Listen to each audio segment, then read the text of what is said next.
Assalamualaikum warahmatullahi wabarakatuh. Kembali lagi bersama saya Fadila Rahmasari dengan NIM 210061115. Di sini saya kembali akan membacakan atau memberikan sebuah pemahaman materi, yaitu pada mata kuliah yang saya ambil, yaitu asesmen BK non-tes, di mana yang bakalan saya bahas pada kali ini, yaitu materinya tentang pedoman observasi. Langsung saja, di sini saya sajikan, beberapa materi yang bakalan saya bahas untuk, di dalam video ini. Yang pertama itu pengertian pedoman observasi, yang kedua tujuan dan kegunaan pedoman observasi, yang ketiga jenis dan bentuk pedoman observasi, yang keempat latihan penyusunan pedoman observasi, yang kelima pengadministrasian dan teknik pedoman observasi, dan yang terakhir atau yang keenam adalah penggunaan hasil observasi. Langsung saja, ini kita masuk pada materi yang pertama, yaitu tentang pengertian pedoman observasi. Nah, untuk secara rinci atau secara umumnya terlebih dahulu, observasi atau pedoman observasi tersebut adalah cara menghimpun bahan-bahan keterangan yang dilakukan dengan mengadakan pengamatan dan pencatatan secara sistematis terhadap fenomena-fenomena yang dijadikan objek pengamatan. Nah, itu untuk pengertian observasi secara umum. Berikut bahkan saya jelaskan mengenai observasi tersebut secara rinci, yaitu yang pertama itu istilah observasi. Jadi, observasi ini berasal dari bahasa Latin yang berarti melihat dan memperhatikan. Nah, jadi istilah observasi ini diarahkan pada kegiatan memperhatikan secara akurat, mencatat fenomena yang muncul, dan mempertimbangkan hubungan antar aspek dalam fenomena tersebut. Jadi, observasi ini menjadi bagian dalam penelitian berbagai disiplin ilmu. Nah, baik itu ilmu eksakta maupun ilmu-ilmu sosial.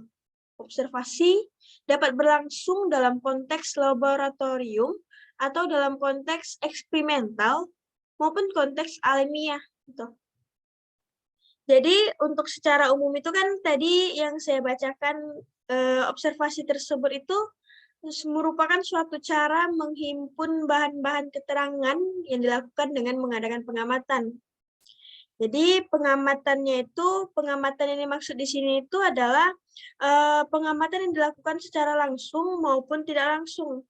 Jadi pengamatan untuk tidak langsung itu kan seperti contohnya itu kuesioner atau melalui tes gitu.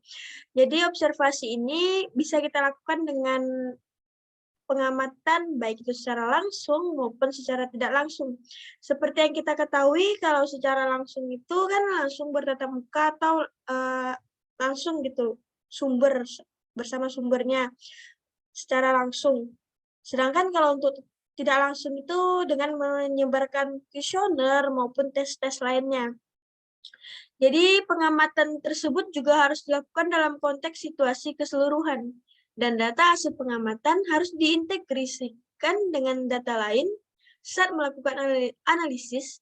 Hal yang sangat penting adalah menyertakan semua data atau hal tentang objek yang diamati. Jadi observasi ini digunakan sebagai alat evaluasi, banyak digunakan untuk menilai tingkah laku individu atau proses terjadinya suatu kegiatan yang dapat diamati. Nah, observasi dapat dilakukan dengan baik secara partisipatif atau partisipan observation maupun non-partisipasi, non-partisipan observation. Observasi dapat pula berbentuk observasi eksperimental. Jadi observasi eksperimental itu adalah observasi yang dilakukan dalam situasi yang dibuat, dan observasi non-eksperimental itu observasi yang dilakukan dalam situasi yang wajar gitu.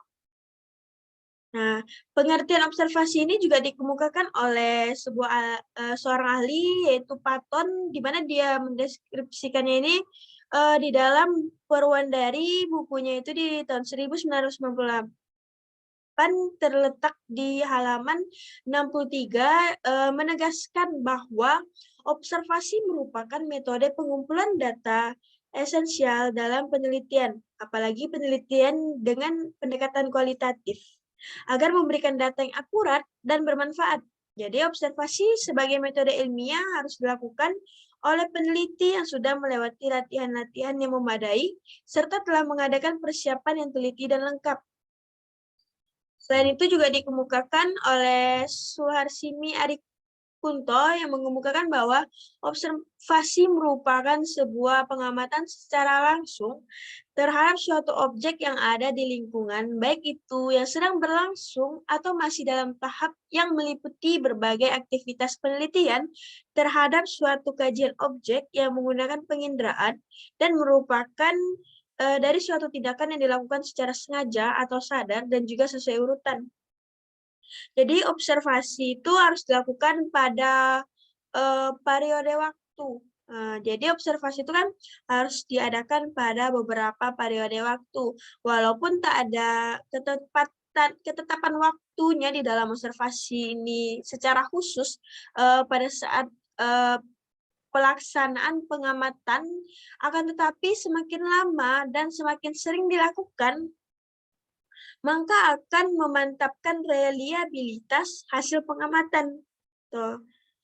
Selain itu, teknik ini perlu dilakukan pada situasi berbeda dan situasi netral karena tingkah laku yang alami atau apa adanya akan tampil pada situasi yang alami.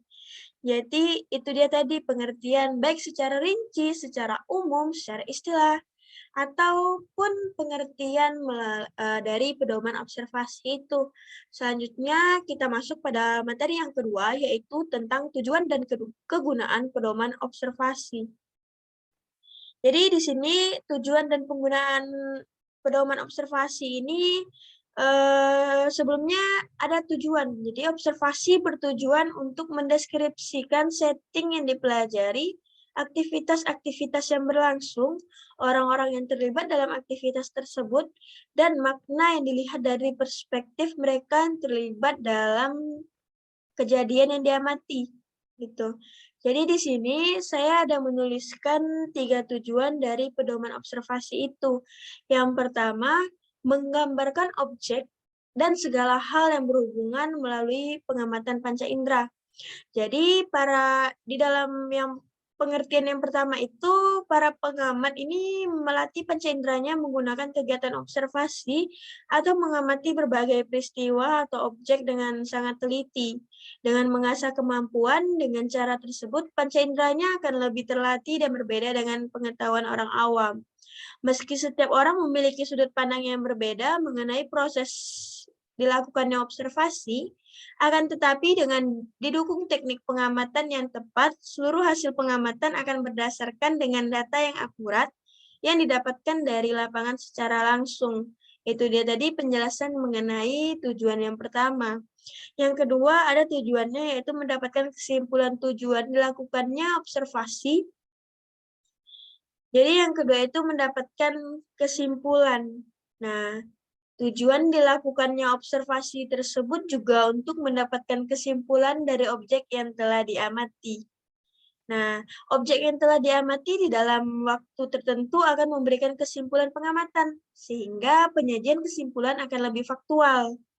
Jadi kesimpulan kemudian disajikan dalam bentuk laporan yang kemudian diharapkan bisa memberikan informasi maupun bahan pembelajaran bagi pembaca. Itu dia tadi penjelasan mengenai tujuan yang kedua. Selanjutnya yang ketiga, tujuannya itu adalah untuk kita mendapatkan data atau informasi. Jadi yang ketiga ini tujuan dilakukannya kegiatan observasi itu mendapatkan data atau informasi. Jadi maksudnya itu kita ini juga memiliki tujuan untuk mendapatkan data atau informasi dari objek yang kita amati gitu. Biasanya data atau informasi bisa dibagikan kepada pihak lain dalam bentuk karya ilmiah atau dalam bentuk non-ilmiah. Karya yang sudah ditampilkan ke publik juga biasanya akan mendapat kritik maupun pujian gitu. Sehingga untuk menuju ke situ peneliti membutuhkan waktu yang tidak sebentar atau tidak singkat dalam mengolah sebuah karya. Dengan artian pengamat memiliki tujuan umum dan khusus tergantung bagaimana objek yang sedang mereka amati tersebut gitu. Yang selanjutnya kita masuk pada materi kegunaan observasi. Jadi pada kegunaan observasi ini ada banyak yang saya tuliskan, itu akan saya bacakan. Yang pertama, kegunaannya itu hasil observasi bisa dikonfirmasikan dengan hasil penelitian untuk mendapatkan keakuratan data dan juga membuktikan bahwa data yang dibuat adalah akurat. Tuh. Jadi yang kedua, deskripsi pada observasi bisa menjelaskan fakta yang terjadi gitu. Itu kegunaannya dari pedoman observasi ini. Yang ketiga, ada kegunaannya itu jadi dari pedoman observasi tersebut, para pembaca itu mampu menafsirkan hasil observasi atau hasil penemuan dan juga berbagai interpretasi yang mereka miliki gitu. Ya, selanjutnya hasil observasi bisa menjelaskan suatu peristiwa yang bisa teruji kualitas dan spekualisasinya berdasarkan aturan atau kaidah yang valid dan objektif serta menggambarkan dunia nyata. Selanjutnya di dalam hasil observasi itu kan di dalamnya itu mencatat suatu peristiwa secara runtut atau kronologis yang terjadi. Nah, sehingga tidak bertele-tele gitu atau tidak berbelit-belit. Selanjutnya kegunaannya itu hasil observasi ini mampu menambah wawasan dan pengetahuan yang sebelumnya kita belum tahu menjadi tahu berdasarkan kegiatan observasi yang dilakukan. Selanjutnya, peralatan dan teknologi yang digunakan dapat merekam proses dan hasil observasi secara permanen. Selanjutnya, kegunaannya hasil observasi atau kegiatan observasi bisa dikombinasikan dengan metode lain. Yang selanjutnya ada kegunaannya itu dia menjadi kita dapat menggambarkan perilaku manusia. Selanjutnya, verifikasi tentang perilaku yang dilaporkan. Selanjutnya, menggambarkan perbedaan atau kesenjangan antara perilaku dalam situasi testing dan situasi lain. Konsistensi, inkonsistensi perilaku. Dan yang terakhir, kegunaannya itu memberikan gambaran tentang perilaku yang tidak dapat diungkap oleh alat lain. Nah, banyak ya jadi kegunaan dari pedoman observasi ini.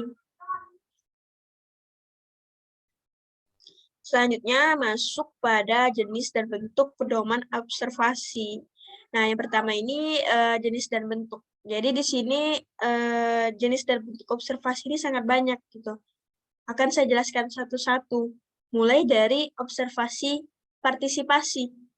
Jadi di dalam jenis dan bentuk pedoman observasi ini ada yang namanya observasi partisipasi, di mana pada observasi jenis ini pengamat atau konselor turut mengambil bagian dari situasi kehidupan dan situasi dari individu atau peserta didik yang diobservasi. Observasi partisipasi ini merupakan kegiatan observasi yang dilakukan dengan adanya pengamatan yang terlibat secara langsung dan aktif dalam objek yang diteliti. Dalam hal ini, peneliti ikut dalam setiap kegiatan sehari-hari orang yang akan ditelitinya, sehingga peneliti dapat mengumpulkan data yang lengkap, tepat, dan luas. Yang kedua, ada objek observasi non-partisipasi. Jadi pada observasi jenis ini, pengamat atau konselor itu tidak turut mengambil bagian secara langsung di dalam situasi kehidupan dan situasi dari individu yang diobservasi, tetapi berperan sebagai penonton atau pengamat objek yang akan diteliti. Nah, contoh dari observasi non-partisipasi ini adalah peneliti pura-pura menjadi pelanggan atau orang lewat. Jadi, peneliti ikut hadir dalam suatu rapat karyawan dan peneliti yang mengamati proses pembelajaran di kelas. Yang ketiga itu ada observasi sistematis. Jadi observasi sistematis ini adalah observasi yang sebelumnya dilakukannya peneliti sudah mengatur struktur yang berisi kategori atau kriteria masalah yang akan diamati, tujuan observasi, individu yang akan diamati, dan waktu tempat observasi dilakukan. Dengan kata lain, observasi ini dilakukan dengan menggunakan kerangka yang tersusun rapi. Dalam observasi ini, pengamat menggunakan instrumen observasi yang terstruktur dan siap pakai. Jadi pengamat hanya tinggal membutuhkan tanda checklist pada tempat yang disediakan. Selanjutnya ada observasi non-sistematis. Jadi pada observasi ini tetap dilakukan perencanaan, hanya saja materi atau fokus apa yang akan diamati belum dibatasi atau belum dikategorikan. Sehingga gejala yang diamati geraknya lebih luas dan lebih tidak terbatas pada hal-hal yang dikategorikan. Dengan kata lain, pengamatan ini tidak terdapat struktur kategori yang akan diamati. Selanjutnya ada observasi terbuka. Jadi dalam observasi terbuka ini pengamat tidak menggunakan lembar observasi, tetapi hanya menggunakan kertas kosong untuk merekam kejadian dalam pembelajaran yang diamati. Pengamat dapat menggunakan teknik-teknik tertentu dan merekam jalannya pembelajaran. Teknik tersebut dapat berupa penggunaan catatan lapangan, alat perekam video atau audio, dan lain-lain. Selanjutnya ada observasi tertutup. Observasi tertutup dilakukan tanpa meminta izin dan memberitahu orang yang akan diteliti. Observasi tertutup ini akan memungkinkan peneliti menangkap kejadian yang sesungguhnya, karena pada umumnya individu yang tidak menyadari bahwa ia diamati akan bertingkah laku biasa. Selanjutnya ada yang namanya observasi langsung. Observasi langsung di mana observasi ini dilakukan secara langsung berupa perantara terhadap objek di tempat kejadian atau tempat berlangsungnya peristiwa. Dalam hal ini, observer berada bersama objek yang diteliti. Observasi langsung adalah pengamatan atau pencatatan yang dilakukan terhadap objek secara langsung. Selanjutnya itu ada observasi tidak langsung, di mana maksudnya itu adalah pengamatan atau pencatatan yang dilakukan tidak pada peristiwa yang terjadi. Jadi observasi ini juga dapat diartikan sebagai pengamatan terhadap hasil suatu interaksi. 9 itu selanjutnya itu ada observasi terfokus, di mana observasi ini maksudnya adalah observasi yang dilakukan secara spesifik, yaitu observasi yang diarahkan kepada aspek tertentu dalam tindakan guru atau aktivitas dalam proses pembelajaran. Jadi observasi terfokus ini merupakan salah satu jenis pengamatan yang secara cukup spesifik mempunyai rujukan pada rumusan masalah atau tema penelitian. Observasi ini dilaksanakan dengan merekam segala sesuatu yang dimaksud dan tujuannya telah ditentukan atau direncanakan sebelumnya, termasuk alat bantu yang akan digunakan. Selanjutnya itu ada observasi eksperimental. Di dalam observasi eksperimental ini merupakan observasi yang dilakukan secara eksperimen, di mana sang observer telah mempersiapkan suatu kegiatan dan situasi tertentu untuk melakukan percobaan dalam kegiatannya melakukan observasi. Jadi observasi ini cukup menyita banyak waktu dan biaya karena eksperimen sendiri sejatinya tidak dilakukan hanya sekali saja. Jadi untuk observasi yang satu ini tuh harus dipersiapkan secara matang dan membutuhkan keseriusan sekaligus kesabaran untuk memperoleh hasil yang ingin didapatkan. Dan untuk kendala pada observasi jenis ini, jenis eksperimental ini yaitu kendalanya itu terdapat pada biaya dan waktu. Selanjutnya itu ada observasi personal. Jadi observasi personal merupakan sebuah strategi riset observasi di mana manusia sebagai observer mencatat fenomena yang diobservasi pada suatu kejadian. Observer tidak berusaha untuk memanipulasi fenomena yang diobservasi, tetapi mencatat kejadian yang berlangsung gitu. Dan yang terakhir itu ada observasi mekanikal, di mana suatu strategi observasi dengan menggunakan alat-alat mekanik itu lebih dari sekedar manusia sebagai observer. Pencatatan fenomena yang diobservasi alat mekanik ini tidak memerlukan partisipasi responden atau responden secara langsung. Selanjutnya itu ada latihan penyusunan observasi. Di sini ada beberapa langkah penyusunan, yaitu yang pertama merumuskan tujuan observasi, yang kedua membuat layout atau kisi-kisi observasi, yang ketiga menyusun pedoman observasi, yang keempat menyusun aspek-aspek yang akan diobservasi, Yang kelima, melakukan uji coba pedoman observasi untuk melihat kelemahan-kelemahan pada pedoman observasi. Yang keenam, merevisi pedoman observasi berdasarkan hasil uji coba. Yang ketujuh, melaksanakan observasi pada saat kegiatan berlangsung. Dan terakhir, mengolah dan menafsirkan hasil observasi. Selanjutnya, untuk tahap pelaksanaan observasi itu yang pertama itu kita menetapkan tujuan. Jadi setelah kita menetapkan tujuan, kita menemukan sasaran. Siapa sasaran yang akan kita observasi. Setelah kita mendapatkan atau menemukan sasaran, maka kita akan menemukan ruang lingkup. Gitu. Kita melihat, oh sasarannya ini. Dan ruang lingkup yang akan kita observasi adalah ini. Gitu. Setelah kita mendapatkan 3 itu, kita bisa menemukan tempat dan waktu. Nah, sudah itu kita dapat mempersiapkan perlengkapan yang dibutuhkan. Setelah tempat dan waktu dapat ditentukan, perlengkapannya sudah pas, ruang lingkup sudah ada, tujuan, sasaran sudah ada, maka kita bisa mulai mengadakan observasi. Setelah kita mengadakan observasi, nah di sanalah kita mengadakan pencatatan data. Selanjutnya itu yang kelima, pengadministrasian dan teknik pengolahan pedoman observasi. Jadi teknik pencatatan hasil itu ada 3, yaitu teknik pencatatan naratif, yaitu teknik mencatat perilaku alami objek tanpa interpretasi yang menyeluruh. Yang kedua ada time sampling, yaitu teknik observasi yang terfokus pada perilaku spesifik dalam interval waktu tertentu. Yang ketiga ada event sampling, yaitu mencatat sebuah kejadian pada perilaku spesifik atau pada event yang terjadi pada selama periode observasi. Yang selanjutnya itu instrumen pada observasi. Jadi teknik observasi perlu dilengkapi dengan instrumen observasi. Jadi instrumen pada pedoman observasi itu ada 4, yaitu yang pertama itu daftar cek atau checklist, di mana kita membutuhkan ini di dalam observasi, karena kan kita membutuhkan daftar cek untuk apa saja itu yang ada di observasi kita, apa aja yang bakalan kita tanyakan. Yang kedua itu instrumen yang kita perlukan itu ada skala penilaian. Jadi untuk observasi ini, jawabannya ini, penilaiannya ini. Kita membutuhkan tuh buku skala penilaian gitu di dalam daftar kita yang kita punya itu instrumennya. Yang ketiga, kita membutuhkan catatan anekdot.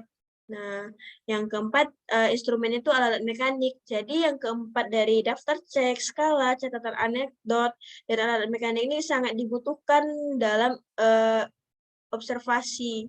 Makanya dia menjadi sebuah instrumen penting dalam observasi. Selanjutnya itu yang terakhir, penggunaan hasil observasi.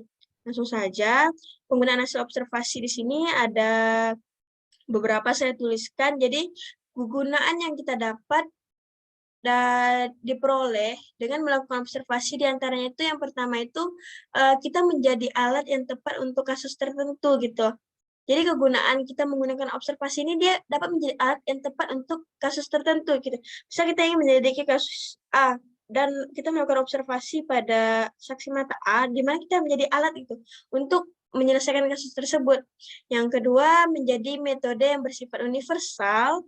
Yang ketiga, memberikan akurasi yang lebih besar. Yang keempat ada framing hipotesis. Nah, yang kelima itu berguna dalam analisis longitudinal. Selanjutnya itu ada berguna untuk pengamatan dalam lingkungan alami. Selanjutnya itu berguna dalam pengumpulan data terkait perilaku nonverbal. Dan yang terakhir itu menjadi metode sederhana dalam pengumpulan data.